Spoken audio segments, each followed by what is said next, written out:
अस्सलाम वालेकुम जी, कैसे हैं सब। उम्मीद है खैरियत से होंगे। Welcome back. आज हमारे पास एसएमसी एडवांस की फिफ्थ क्लास है, पांचवी क्लास है। और आज की क्लास का टॉपिक है order block and FEG Jones.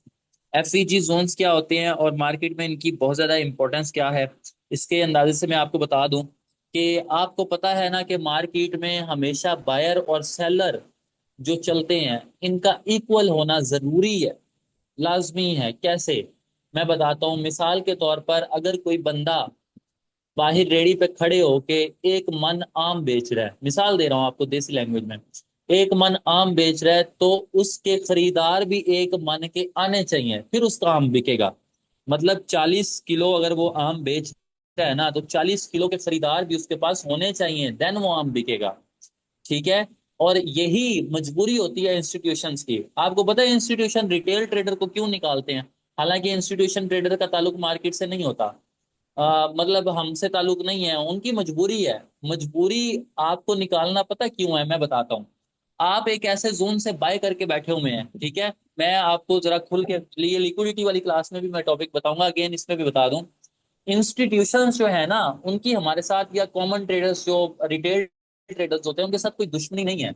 उन्होंने इंस्टीट्यूशनल प्रॉफिट मार्केट से लेना है कि रिटेल ट्रेडर से लेना है? उन्होंने प्रॉफिट मार्केट से लेना है।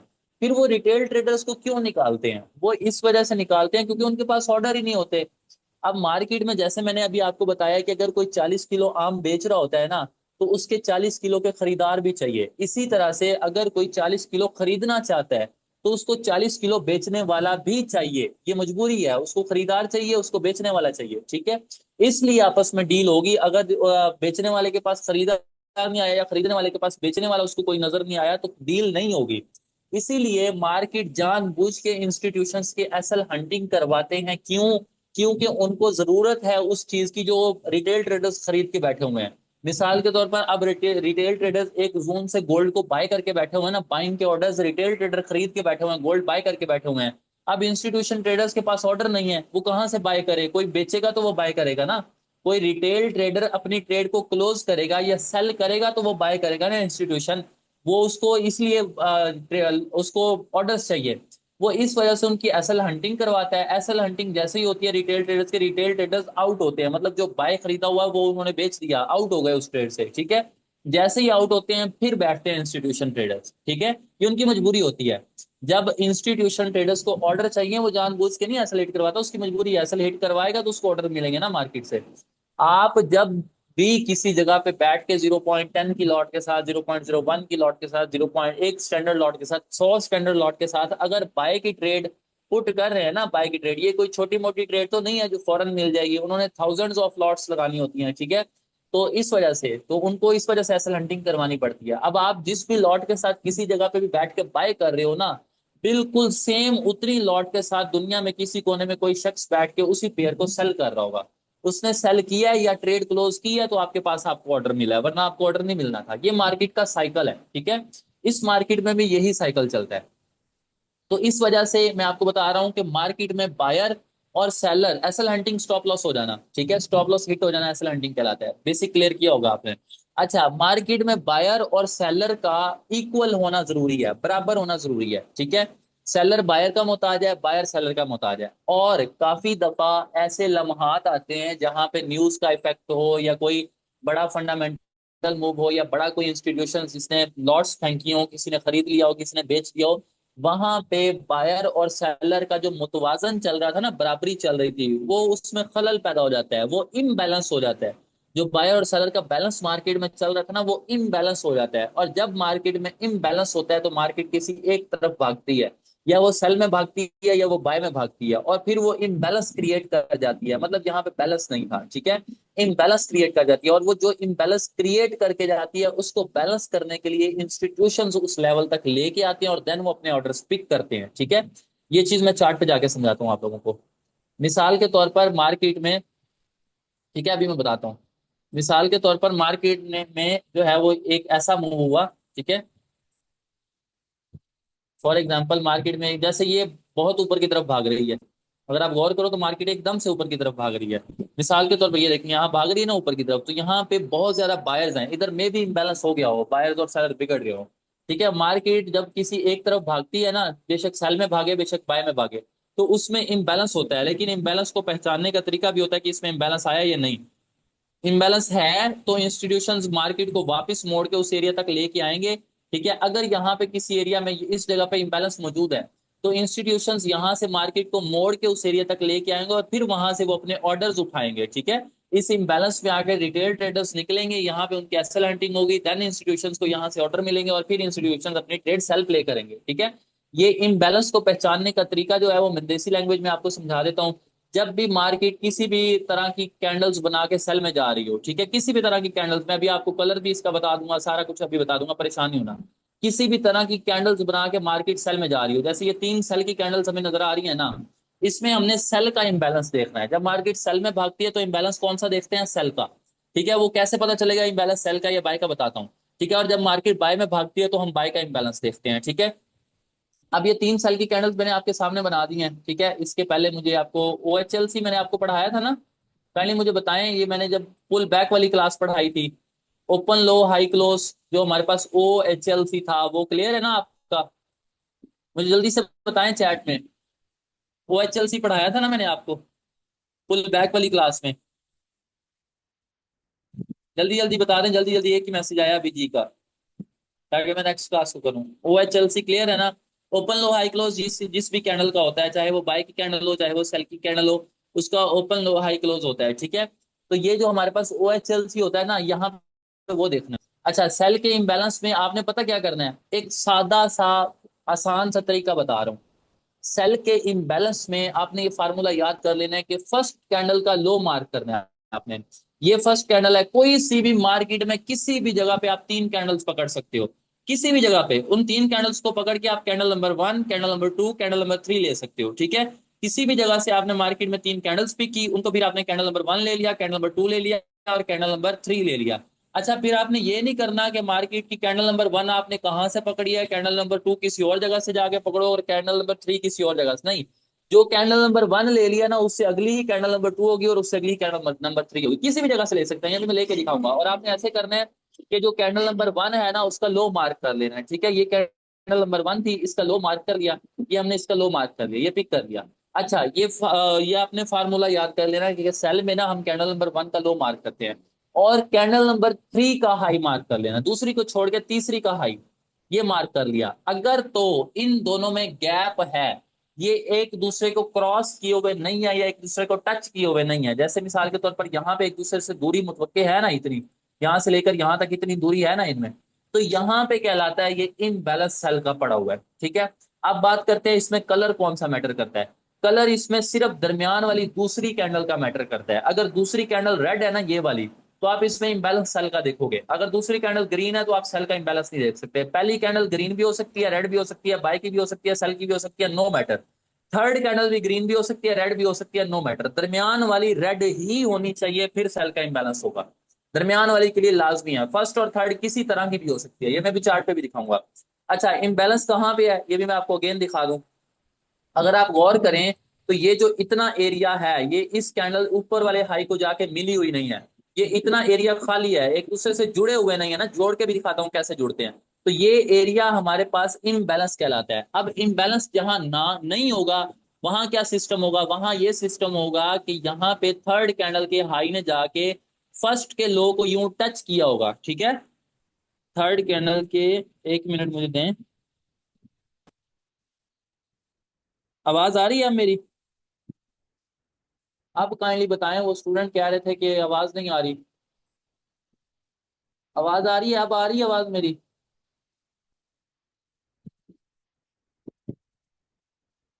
अब मेरी वॉइस ठीक आ रही है ना? क्लास को स्टार्ट करूं मैं आगे की तरफ? एक तो मैसेज बहुत लेट करते हैं। जी ठीक है, तो मैं बता रहा था आप लोगों को कि यहाँ पे अगर इधर इतना फासला है ना थर्ड कैंडल के हाई तक, अब सुने गौर से, ठीक है, तो अगर इतना फासला है ना, फर्स्ट का लो ये पड़ा हुआ है और थर्ड का हाई ये पड़ा हुआ है, ठीक है, मैं मार्क करके अगेन दिखा देता हूँ। अगर इन दोनों में गैप है, देखें एक दूसरे के साथ जुड़े हुए नहीं है, दूर है, वो ऊपर है ये नीचे है।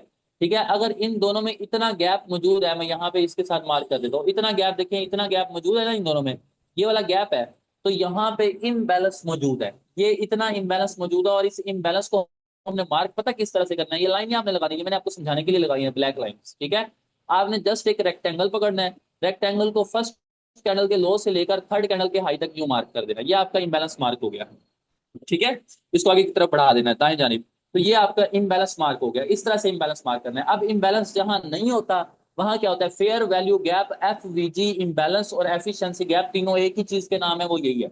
Imbalance, fair value gap, FVG, FVG तो चलो फेयर वैल्यू गैप का शॉर्ट हो गया ना, और एफिशिएंसी गैप, ये तीनों एक ही चीज के नाम है और वो यही है। ठीक है, जो आप पढ़ रहे हैं। तो यहाँ पे अगर फर्स्ट कैंडल का लो हाई चला जाए और थर्ड कैंडल का हाई और फर्स्ट कैंडल के लो को, ये देखें यहाँ लो था, इसको क्रॉस कर गया, टच कर दिया, एक दूसरे के साथ टच हो गए ना, एक दूसरे के साथ देखे टच है, यहाँ इंबैलेंस नहीं है। ठीक है, एक दूसरे के साथ टच हो गया ना यहाँ पे, तो यहाँ पे इंबैलेंस नहीं है। अगर ये इतना सा भी दूर है ना, थोड़ा सा भी, और दरम्यान में छोटू सा भी इंबैलेंस है, देखिए छोटू सा गैप भी है, तो ये इसकी पावर भी उतनी ही होगी जितनी बड़े सारे इंबैलेंस की होती है। ठीक है, इसकी पावर भी उतनी ही होगी। ये है सेल का इंबैलेंस, जिसमें फर्स्ट और थर्ड कैंडल का कलर मैटर नहीं करता, दरमियान वाली के लिए जरूरी है कि रेड ही होनी चाहिए। अब मैं आपको समझाता हूँ बाय का इंबैलेंस। बाय का इंबैलेंस में फॉर एग्जांपल तीन कैंडल्स बाय की लग गई, उसमें फार्मूला था ना कि फर्स्ट का लो मार्क करना है और थर्ड का हाई मार्क करना है। इसमें आप फार्मूला लगाएंगे कि फर्स्ट का हाई मार्क करना है और थर्ड का लो मार्क करना है। उलट हो जाएगा, वहां फर्स्ट का लो था, यहाँ फर्स्ट का हाई होगा, वहां थर्ड का हाई था, इधर थर्ड का लो होगा। ठीक है, ये फर्स्ट कैंडल, ये सेकंड कैंडल, और ये बन गई आपकी जी थर्ड कैंडल। इसमें भी फर्स्ट और थर्ड कैंडल का कलर मैटर नहीं करता, दरमियान वाली ग्रीन ही हो, ये बाय का इंबैलेंस होगा। दरमियान वाली ग्रीन ही हो लाजमी है, फर्स्ट और थर्ड किसी तरह की भी हो सकती है। ठीक है, अच्छा जी, अब यहाँ पे फर्स्ट का हाई मार्क करना है, ये फर्स्ट का हाई हो गया, लाइन के साथ मार्क करके समझा देता हूँ। ठीक है, ये फर्स्ट का हाई मार्क हो गया। अब थर्ड का मार्क करना है लो, ये थर्ड का हो गया लो। अच्छा, अब आप मुझे बताएं कि इन दोनों में गैप मौजूद है? जल्दी से बताएं, जल्दी से बताएं, इन दोनों में वक्फा मौजूद है या नहीं मौजूद?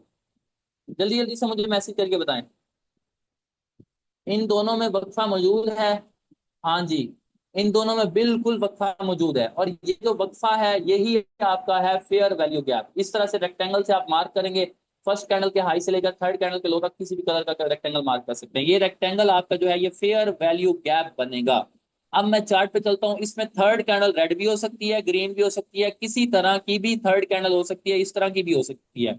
हमारा जो ताल्लुक है सिर्फ इसके लो को लेने से है। जो ग्रीन कैंडल है ये रेड भी हो सकती है, ये इस तरह की भी हो सकती है, छोटी सी भी हो सकती है। हमारा जो ताल्लुक है ये रेड भी हो सकती है, ग्रीन भी हो सकती है।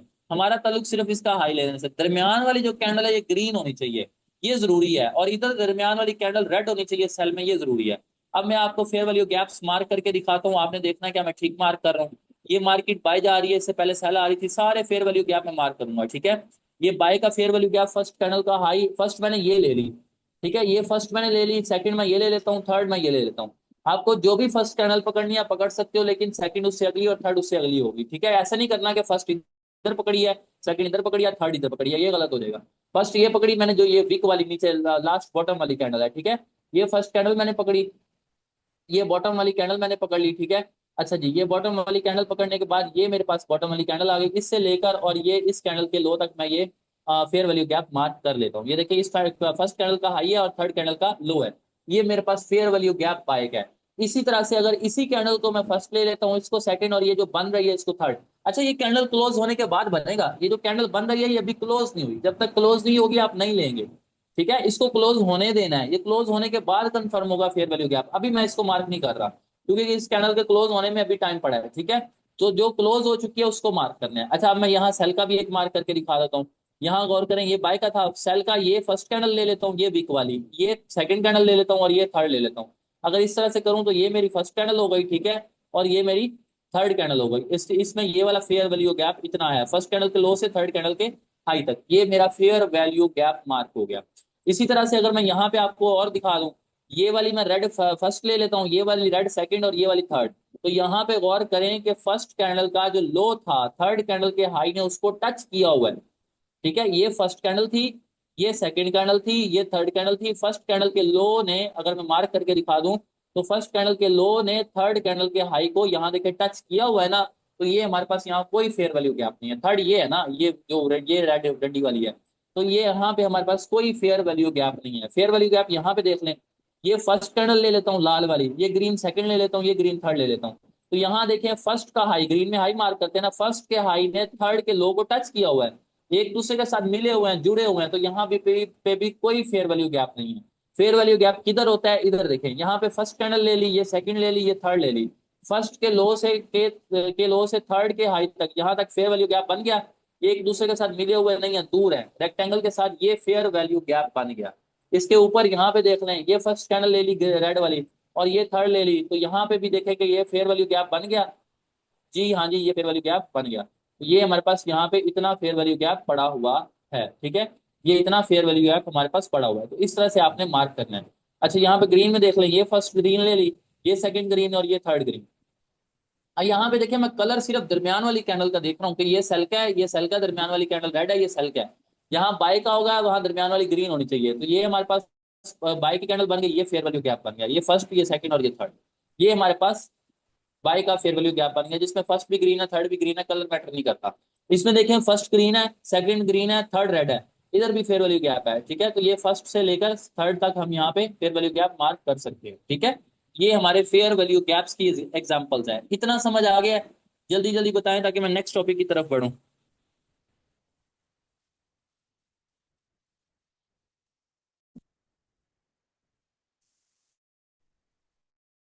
जल्दी जल्दी बताएं, ये समझ आ गया है ताकि नेक्स्ट की तरफ बढ़े। ये समझ आ गया सर, बारिश की वजह से बड़ी परेशानी बनी हुई है, मेरे लिए भी बनी हुई है भाई। चलें ठीक है। फायदा इसमें एंट्रियां लेंगे, फायदा आपको आगे जाके नजर आएगा अरशान भाई, आगे जाके नजर आएगा एनालिसिस वाली क्लास में ना।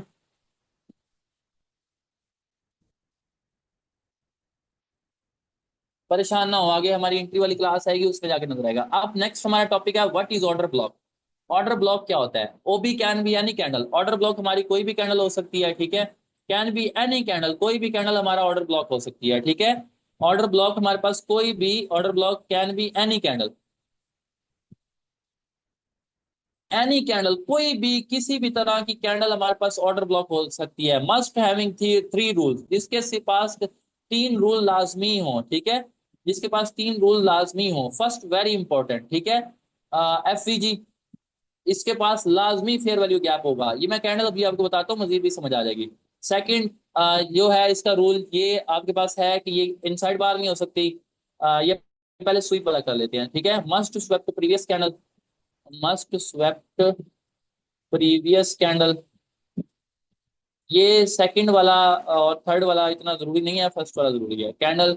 और थर्ड हमारे पास हो जाता है can not be inside bar. Inside bar का ताल्लुक भी मैंने आपको पुल बैक वाली में बता दिया था, बड़ी कैंडल के अंदर इनसाइड बार होते हैं, कैन नॉट बी इनसाइड बार, ठीक है। इनसाइड बार, ठीक है, ये इनसाइड बार नहीं हो सकती, ये तीन रूल है। अच्छा जी, अब मैं यहाँ पे कैंडल बना देता हूँ, ये बता देख लेना। अगर मिसाल के तौर पर यहाँ पे एक कैंडल सेल आई, ठीक है, सेकंड कैंडल यहाँ पे यूं लगी कि ये थोड़ा सा बाय हो गई, ये नहीं हुई, ये मैं आपको अभी चार्ट पे भी दिखाऊंगा, समझ आ जाएगा अभी आपको, ठीक है।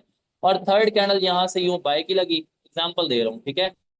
और चौथी भी यूं बाय की लगी, ठीक है, मिसाल के तौर पर ये चार कैंडल्स का प्रकार यहाँ पे इस तरह की जो है वो कैंडल्स बन गई। अच्छा, ये फर्स्ट कैंडल थी, इसकी मैं वीक लगा देता हूँ एक, ठीक है, ये फर्स्ट कैंडल की वीक लग गई।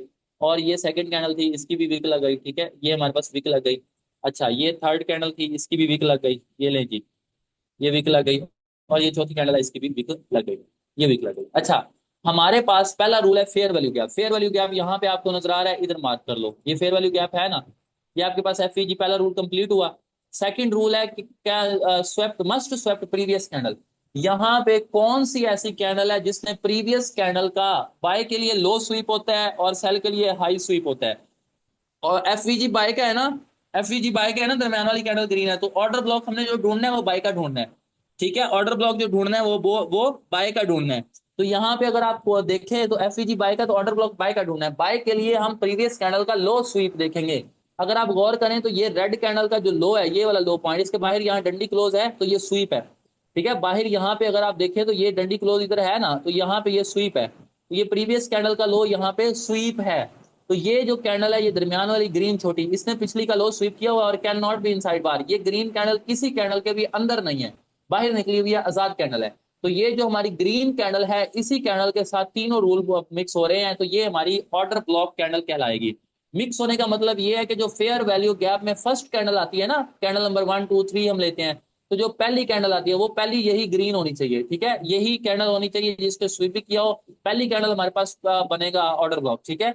यही होनी चाहिए जिसने स्वीप किया हो, यही यही इसकी इसके साथ फेयर वैल्यू गैप हो, ये हमारा ऑर्डर ब्लॉक बनेगा। मिसाल के तौर पर यहाँ चार्ट पे दिखा दूं, ये एक कैंडल देख लें, अभी आपको समझ आ जाएगी, परेशान ना हो। ये एक कैंडल देख लें, ये जो हमारे पास ये वाली कैंडल पड़ी हुई है, ये ग्रीन, इसने प्रीवियस कैंडल का क्या हुआ यहाँ पे, गौर करें, एग्जैक्टली लो स्वीप है, ठीक है। तो ये भी हमारे पास एक ऑर्डर ब्लॉक है, इसने लो स्वीप किया हो, पहला रोल, इसी के साथ फेयर वैल्यू गैप है, दोनों को एक साथ मार्क कर देना है, ठीक है। और एक पूरी कैंडल मार्क करनी है, इसके लिए क्या नाम है, ऑर्डर ब्लॉक के लिए ये कैंडल पूरी मार्क करते होते हैं। ऑर्डर ब्लॉक के लिए ये ग्रीन कैंडल है ना, इसके हाई से लो तक ग्रीन कैंडल ही सिर्फ मार्क करेंगे, लेकिन यहाँ फेयर वैल्यू गैप है वो हम कंप्लीट मार्क कर देंगे, ठीक है। तो ये आपके पास फेयर वैल्यू गैप भी ऑर्डर ब्लॉक बन गया, एफवीजी हो गया। ये कैंडल, इन कैंडल्स का लो इसने लिया, आजाद कैंडल है, तीनों रूल इसी कैंडल के साथ हैं। ये कैंडल ग्रीन आपका ऑर्डर ब्लॉक है, ठीक है। अब मैं मजीद आगे की तरफ चलता हूं। अच्छा, जहां पे स्वीप ना हो वहां पे भी आप ऑर्डर ब्लॉक ले सकते हैं, जैसे मिसाल के तौर पर ये एक ये ग्रीन कैंडल है, ये दरमियान में छोटी कैंडल जो बताए, ठीक है।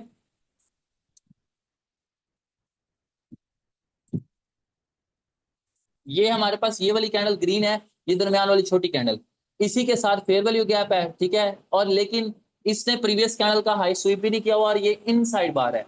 जब ऐसे इनसाइड बार मिलेगी तो उसके पीछे वाली जो बड़ी कैंडल है जिसके ये इनसाइड बार है ग्रीन कैंडल, हम उस पिछली कैंडल को ले लेंगे। तो ये जो पिछली कैंडल है इसने स्वीप तो नहीं किया हुआ, गुजारा चल जाएगा, स्वीप नहीं किया हुआ गुजारा चल जाएगा, ठीक है। स्वीप ना भी हो आप ऑर्डर ब्लॉक मार्क कर लेना, पिछली का हाई स्वीप नहीं किया हुआ, ब्रेक है, ये पिछली ये बड़ी ग्रीन होगी, इसका हाई स्वीप नहीं किया हुआ, ब्रेक है, लेकिन इसी कैंडल के साथ यहाँ पे फेयर वैल्यू गैप भी मौजूद है। तो ये कैंडल हमारे पास बड़ी जो ग्रीन है ये हमारे पास बनेगी ऑर्डर ब्लॉक, ठीक है। और इसी के साथ फेयर वैल्यू गैप भी यहाँ पे पड़ा हुआ है। फेयर वैल्यू गैप यहाँ पे भी हो सकता है, जरूरी नहीं है कि फर्स्ट कैंडल ये ऑर्डर ब्लॉक वाली ही बने, क्योंकि इनसाइड बार वाला ताल्लुक आ गया ना इधर, तो इसको भी हम मार्क कर सकते हैं। अच्छा, इसके अलावा मैं और दिखा देता हूँ आपको सेल के लिए, बल्कि अभी बाय के लिए दिखाया था, सेल के लिए दिखाया नहीं था। सेल के लिए देखें, सेल के लिए ऐसे होता है कि फर्स्ट कैंडल, कोई भी कैंडल एक बनी है ना, तो उसका मार्केट ने हाई स्वीप किया, ठीक है। सेल के लिए ऐसे होता है कि मार्केट बाय जा रही है, एक कैंडल उसने क्लोज किया, ठीक है, सेकंड क्लोज किया, थर्ड क्लोज किया, और जो सेकंड कैंडल है उसका जो हमारे पास फर्स्ट कैंडल है, ठीक है, सेकंड कैंडल उसका हाई स्वीप करे। मिसाल के तौर पर यहाँ पे कैंडल्स बन रही है ना, कोई ऐसी कैंडल बनती है जो पिछली कैंडल का हाई स्वीप कर लेती है, सेल के लिए अब हाई स्वीप देखना है। और उसी के साथ उसी कैंडल के साथ फेयर वैल्यू गैप भी बन जाता है, ठीक है। जब फेयर वैल्यू गैप बन जाता है तो वहां पे हमारा एक सेल का ऑर्डर ब्लॉक बन जाता है, ठीक है। प्रीवियस कैंडल का हाई स्वीप हो, जैसे यहाँ पे लो स्वीप था, प्रीवियस कैंडल का हाई स्वीप हो, और हाई स्वीप के साथ वहां पे एक फेयर वैल्यू गैप भी हो, ठीक है। एक फेयर वैल्यू गैप के साथ वहां पे आपके पास बस यही रूल है, और इनसाइड बार ना हो, इनसाइड बार ना हो, जिस दो रूल्स पे आपने कल स्ट्रांगली बिलीव करना है वो इनसाइड बार ना हो और फेयर वैल्यू गैप साथ लाजमी हो। अगर पिछली कैंडल का हाई स्वीप नहीं भी है तो फिर भी आप उसको ऑर्डर ब्लॉक ले सकते हैं। फेयर वैल्यू गैप लाजमी है, 100% के फेयर वैल्यू गैप साथ लाजमी होगा, ठीक है। तो यहाँ पे मैं एग्जांपल्स दिखा देता हूँ, जैसे ये कैंडल है, ये वाली ग्रीन, इसने प्रीवियस कैंडल का जो है वो हमारे पास हाई भी स्वीप किया हुआ है यहाँ पे, और इसी के साथ फेयर वैल्यू गैप भी है। तो ये ग्रीन कैंडल इस हाई से लेकर, ग्रीन कैंडल के हाई से लेकर इस लो तक हम रेक्टेंगल लगा लेंगे, और ये कैंडल हमारा ऑर्डर ब्लॉक बन जाएगी। अब ये ग्रीन ने, इस रेड ने प्रीवियस का हाई स्वीप किया हुआ है, लेकिन इसके साथ फेयर वैल्यू गैप नहीं है, तो ये वो भी नहीं है, ठीक है। अब यहाँ पे और एग्जांपल आपको दे देता हूँ, जैसे मिसाल के तौर पर ये वाली जो थी, ये वाली ले लें, ठीक है, ये वाली रेड ले लें, इस रेड ने प्रीवियस का हाई स्वीप नहीं किया हुआ, ना ही ये इनसाइड बार है, लेकिन इसके साथ यहाँ पे एफवीजी है, तो ये वाली रेड आपका ऑर्डर ब्लॉक बन सकती है, ठीक है, ये वाली जो रेड है। अच्छा, इसके साथ ये ग्रीन आपका ऑर्डर ब्लॉक बाय का, ये सेल का ऑर्डर ब्लॉक देख लें, ये इनसाइड बार है ना, इसलिए इसके पीछे वाली कैंडल ले लिया, ठीक है। ऑर्डर ब्लॉक ये इनसाइड बार है इसलिए पिछली कैंडल ले लिया, तो इसी के साथ फेयर वैल्यू गैप है, ये आपका ऑर्डर ब्लॉक बन गया।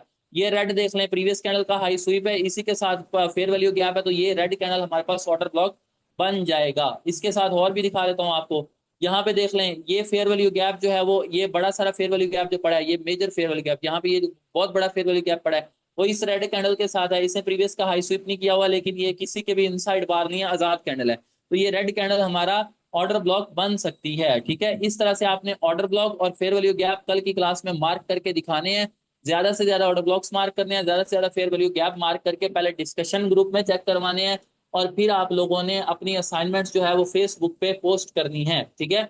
ये आपकी आज की क्लास का टॉपिक था। अब क्लास की रिकॉर्डिंग एंड करते हैं, अगर किसी भाई ने अपना कोई भी क्वेश्चन पूछना है तो वो पूछ सकता है।